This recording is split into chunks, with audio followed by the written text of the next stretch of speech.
भाजपा की सरकारें जो हैं अमीरों के लिए चलती हैं, इसमें गरीब के लिए, मिडिल क्लास के लिए कोई सोच नहीं है।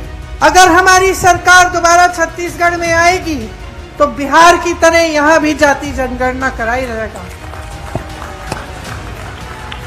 भाजपा के राज में क्या था, मेरे से अच्छी तरह आप जानते हैं। हिंसा का राज था, लोग यहां आने से डरते थे, हर तरफ हिंसा, भय और उत्पीड़न था। आज कांग्रेस की सरकार ने खूब परिश्रम करके 5 सालों के अंदर अंदर आपको उस हिंसा की जाल से निकाला है। हमारे प्रधानमंत्री जी को देखिए, देश की सारी संपत्ति अपने अरबपति मित्रों को दे दी, लाखों करोड़ों के इनके कर्ज माफ कर लिए। जब किसानों को के कर्ज को माफ करने की बात उठती है तो कहते हैं कि पैसा नहीं है। यहाँ छत्तीसगढ़ में कांग्रेस की सरकार ने कर्ज माफ करने का काम 24 घंटों के अंदर अंदर किया। प्रधानमंत्री जी अपने लिए दो हवाई जहाज खरीदते हैं, 8,000 करोड़ का एक हवाई जहाज अपने लिए, 20,000 करोड़ का नया संसद बनाते हैं, जबकि एक अच्छा खासा संसद हमारे देश में है। और जब ओपीएस की बात होती है, पेंशन की बात होती है, आप सरकारी कर्मचारी हैं, यहाँ खड़े हैं, जब आपके पेंशन की बात होती है तो क्या जवाब देते हैं? कहते हैं कि पैसा नहीं है।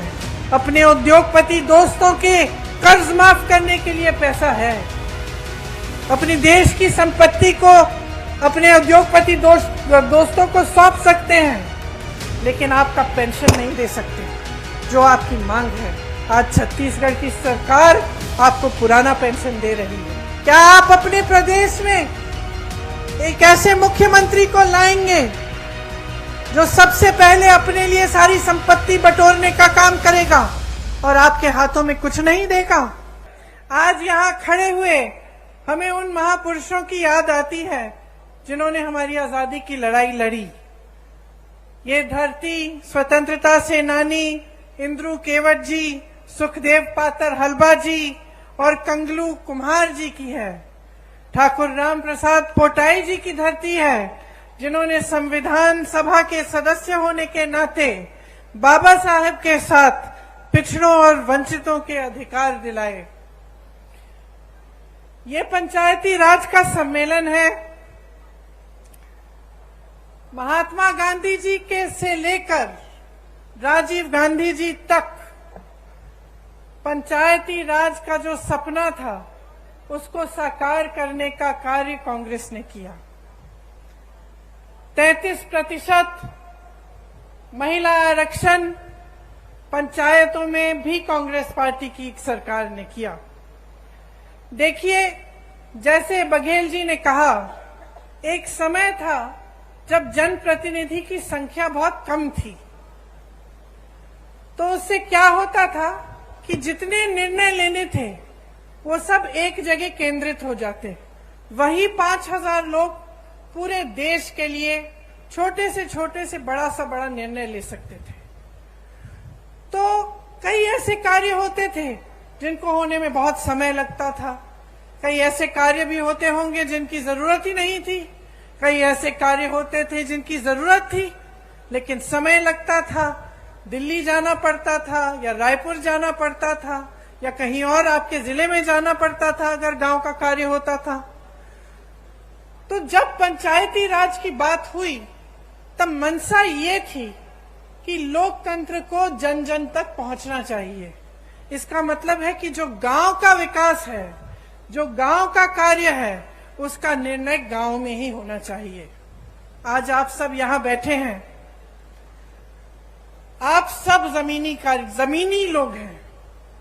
सबसे ज्यादा अच्छी तरह कौन जानता है कि गांव की जरूरतें क्या हैं, गांव के विकास के लिए क्या अच्छा रहेगा, कौन सा काम पहले करना चाहिए, किसकी ज्यादा जरूरत है, ये आप सब जानते हैं और आपसे बढ़कर कोई नहीं जानता।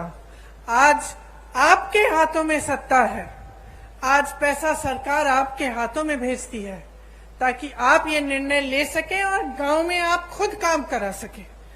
तो ये छोटी बात नहीं है, बहुत बड़ी बात है कि लोकतंत्र की नींव, इस देश की जितनी भी व्यवस्था है उसकी नींव आज पंचायतों में, गांव में, नगर पालिकाओं में है। तो आपकी जो जिम्मेदारियां हैं वो बहुत बड़ी जिम्मेदारियां हैं और मैं जानती हूं कि इन जिम्मेदारियों को आप बहुत निष्ठा के साथ पूरा करते हैं। यहाँ पे लिखा है छत्तीसगढ़ सरकार भरोसे की सरकार। भरोसा करते हैं आप इस सरकार में? जोर से बोलिए, करते हैं?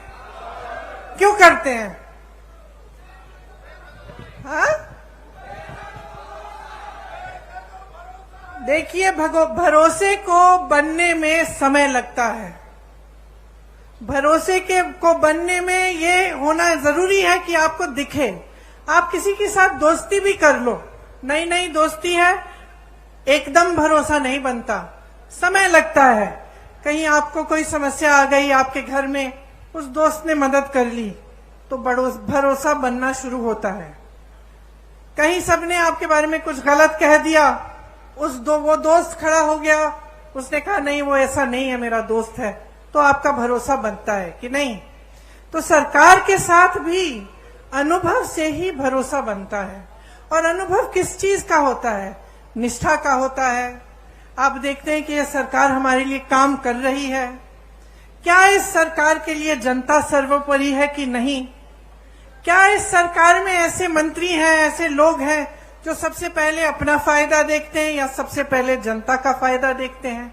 और जब आपको अपने अनुभव से पता चलता है कि हाँ, हमारे गांव में काम हो रहा है, हमारे नगर में काम हो रहा है, प्रदेश का निर्माण हो रहा है, हमारी कोई समस्या होती है उसके हल के लिए कार्य हो रहा है, तभी आपका सरकार में भरोसा बनता है।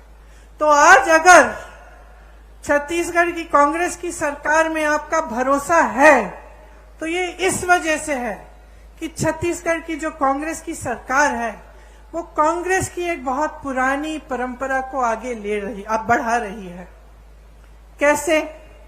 आप तो जानते ही हैं कि मेरे परिवार का आपके साथ एक बहुत पुराना रिश्ता है।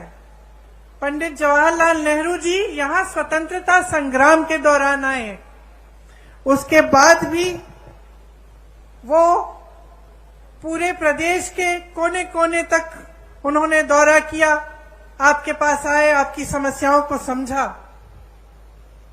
इंदिरा जी 1972 में बस्तर में आई थी, शायद आपने भी एक फोटो देखी हुई होगी जिसमें वो नाच रही हैं कुछ आदिवासी बहनों के साथ। तो आपको याद है कि मेरे पिता और मेरी माता जी भी काफी बार बस्तर आए, आपके घरों में गए, गांव में गए, आपकी समस्याओं को समझने की उन्होंने कोशिश की। और सिर्फ मेरे परिवार के सदस्यों ने नहीं, लेकिन कांग्रेस के जितने भी नेता रहे, उन्होंने हमेशा ये प्रयास किया कि आपको समझें, आपकी समस्याओं को समझें और गहरी तरह से उनको सुलझाने की कोशिश करें। इसीलिए आपका भरोसा, आपका रिश्ता मेरे परिवार के सदस्यों से बना, कांग्रेस पार्टी से बना और आज कांग्रेस की सरकार से बना है। आपको पता नहीं होगा शायद कि जब मेरी दादी इंदिरा जी यहाँ आई थी, तब स्वामी आत्मानंद जी से उन्होंने कहा था कि हम यहाँ का विकास कराएंगे और यहाँ के बच्चों को शिक्षित कराएंगे। तो आप ये इस बात का मिसाल कि कांग्रेस पार्टी की पुरानी परंपरा को आज कायम रखने का काम हमारी सरकार कर रही है, यही मिसाल है कि इंदिरा जी ने उस समय कहा था, भूपेश बघेल जी आज कर रहे हैं। स्वामी आत्मानंद जी के नाम से जिले जिले में नए विद्यालय खोले हैं। यहाँ मैं स्टॉल में गई तो मैं कुछ बच्चों से मिली, कितना गर्व होता है, मुझे गर्व होता है, आपको तो और भी गर्व होता होगा कि यहाँ के बच्चे पढ़ाई कर रहे हैं, आगे बढ़ रहे हैं। किसी ने नीट की परीक्षा पास की है, किसी ने जी की परीक्षा पास की है। तो आपको कितना गर्व होगा कि आज जो आपके प्रदेश में सरकार है वो आपको आगे बढ़ाने का काम कर रही है। आज बस्तर एक अंतरराष्ट्रीय नाम बन गया है, ब्रांड बन गया है। यहाँ एक मॉडल बना है मिलेट प्रोसेसिंग प्लांट का। ये एशिया का सबसे बड़ा मिलेट प्रोसेसिंग प्लांट है। और इसमें विजन देखिए, ये बात देखिए कि ये बहुत आधुनिक चीज है एक तरह से, क्योंकि आजकल ये बात बहुत चल रही है कि जैसे मिलेट के जो पदार्थ हैं वो सेहत के लिए बहुत अच्छे हैं। पूरी दुनिया भर में लोग इसकी डिमांड कर रहे हैं और एशिया में सबसे बड़ा प्लांट कहाँ है? यहाँ बस्तर में है। कोदो, कुटकी, रागी और ज्वार की खेती यहाँ पे किसानों की आय बढ़ा रही है। बस्तर एक पर्यटन स्थल बन गया है जहाँ देश भर से लोग आते हैं आपकी प्रकृति की सुंदरता को देखने के लिए।